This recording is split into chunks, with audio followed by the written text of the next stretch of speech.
Welcome back to College Football Addiction. With the news of the ACC going to an unequal revenue sharing model, several have suggested that the Big Ten and the SEC should maybe follow suit. Maybe folks in Columbus or Athens or in Austin would say, hey, wait a minute. If Florida State and Clemson and North Carolina, Miami, others are potentially getting more revenue because they bring more eyeballs to the table, should we get that benefit? Well, I don't necessarily think they should. I saw a really good post that detailed a lot of why conferences shouldn't do this from Genetics 56. I'll link his account in the description, and you can certainly go and check him out. But today we're going to dive into why the Big Ten should be wary and why the SEC should avoid an unequal revenue sharing model. What they should do is just keep doing what they're doing right now. The reason that they should stick with what they're doing right now is probably so that they continue to be successful long term.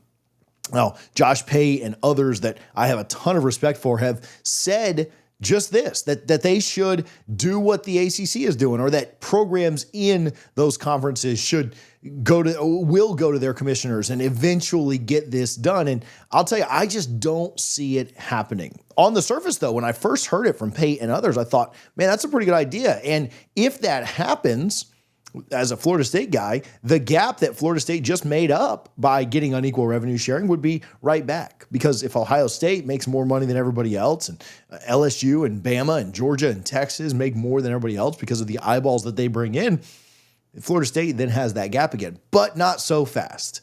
I agreed with it in principle, but looking into the data, I don't know that it makes a lot of sense. The big argument from Genetics is that the Big Ten is the oldest and richest college football conference in the U.S., and it should maintain its equal revenue distribution model, which is very similar to the NFL's model. It ensures long-term stability and competitiveness for all of its member schools. Let's unpack it just a little bit. First, let's look at the NFL. His post highlighted how the NFL, which is the richest and most popular sports league in the United States, generates a whopping $19 billion in revenue annually. A large chunk of that, more than half, over $10 billion, comes from TV deals with networks like CBS, Fox, NBC, and ESPN, plus streaming platforms like Amazon. But here's the kicker. The NFL shares this national revenue equally among all 32 teams. No matter how big their market is, no matter how big their eyeball performance was in any given year, in the 2024 season, each NFL team got $374.4 million.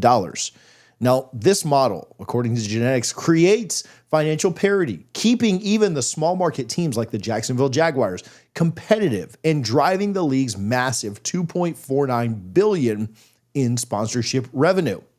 Now, apply that to the Big Ten or the SEC. We're mostly focused on the Big Ten here today because that's what his post addressed, but all of these same things work for the SEC.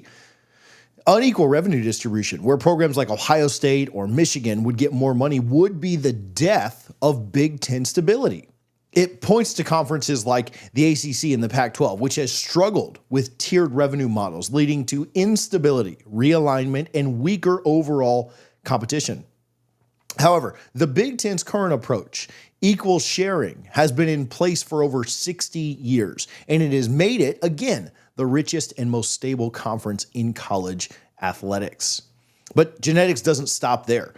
He suggests that the Big Ten should even go a step further, and I love this, by requiring every football program to invest at least $80 million annually by 2030. How do you raise the floor? How do you raise the competition level? You say that, guys, you got to be spending your money. You got to be reinvesting what we're giving you.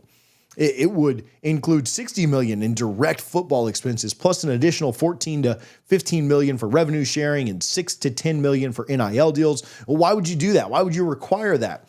To boost the competitiveness of lower revenue schools and attract top talent. You could also secure bigger media deals in the future, like the NFL's $25 billion revenue target by 2027. Now, the logic is pretty clear. A stronger, deeper Big Ten where every team can compete means more exciting games. It's going to be higher viewership and ultimately will lead to larger media deals down the road, which benefits everyone.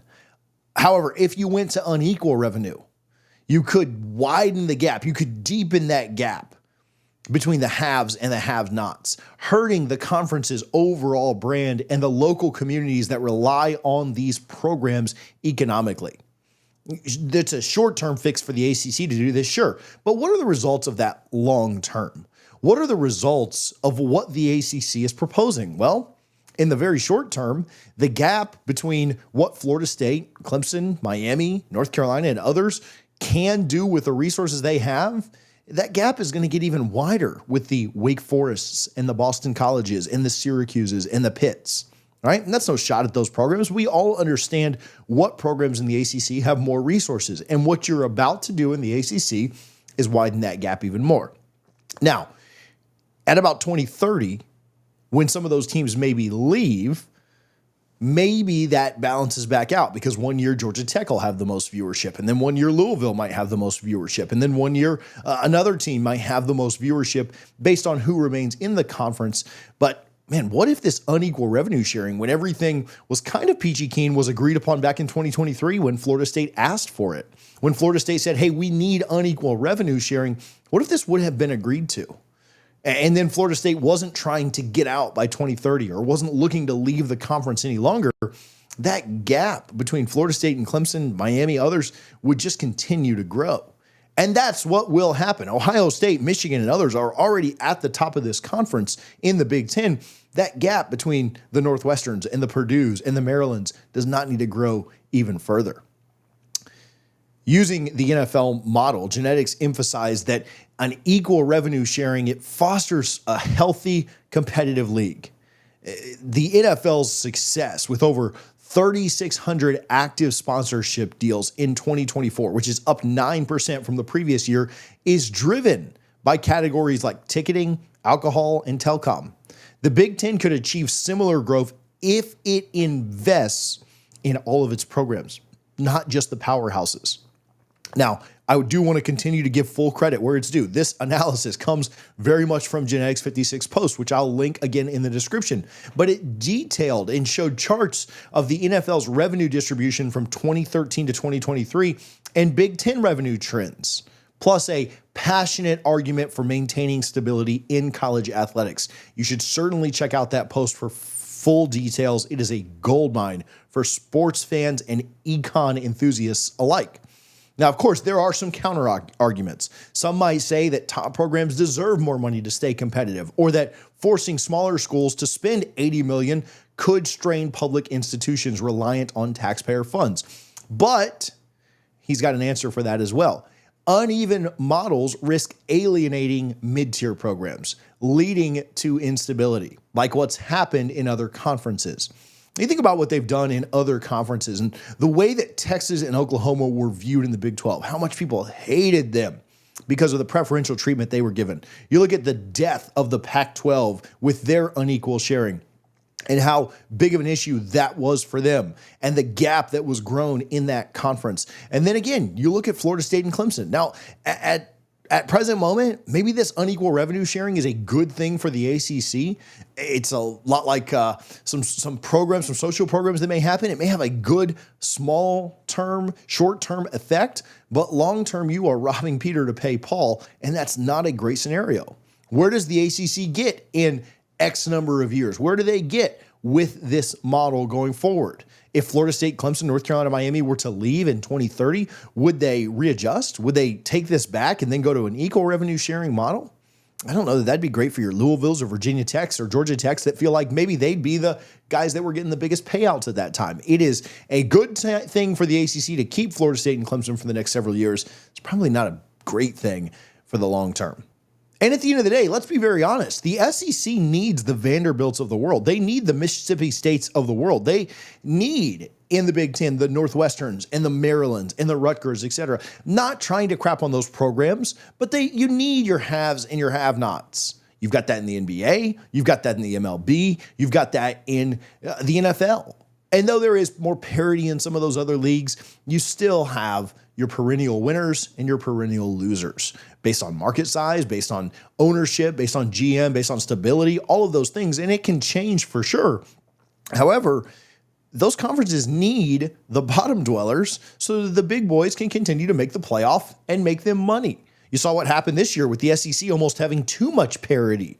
The Big Ten's not quite to that point yet, but in a league where we can, in two leagues really, where we can continue equal revenue sharing, maybe we can raise the tide of the bottom schools and have two leagues with great parity, not just a very top-heavy league with one and a league that's got maybe too much parity with the other. Unequal revenue sharing will give us two leagues that have very wide gaps between the top and the bottom, which isn't really great for competition or the sport in general.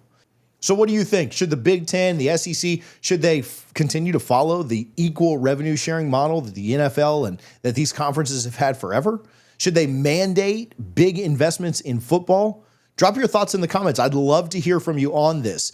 If you think that they should go to unequal revenue sharing, and maybe you're an Ohio State fan, maybe you're a Texas or a Georgia fan, and you think, man, we could make more money now. Yeah, that'd be great for your program. I don't know that it's great for the sport. And that's even coming from a guy who is probably going to be the beneficiary of some unequal revenue sharing.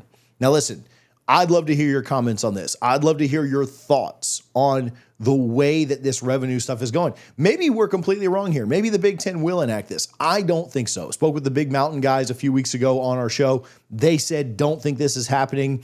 You know, the other thing we didn't really talk about was Florida State and Clemson kind of had the ACC up against the wall and had the threat of leaving to be able to win this over. If Ohio State demands this, where are they going? What's Ohio State going to go do? Right? Are they going to go independent because the Big Ten won't give them more money? I don't know that that's the smartest move. I don't know that that's really a realistic option. And so I do think the conferences have some leverage over them. But I'd love to hear your thoughts down in the comments. What do you think the future of equal or unequal revenue sharing looks like in college football? Again, a big thanks to Genetics56. He pointed out some great points. Could not get to all of it, so I'll link it again in the description so you can go check his tweet out if you want to read through it. Appreciate you guys, as always, for tuning in to College Football Addiction.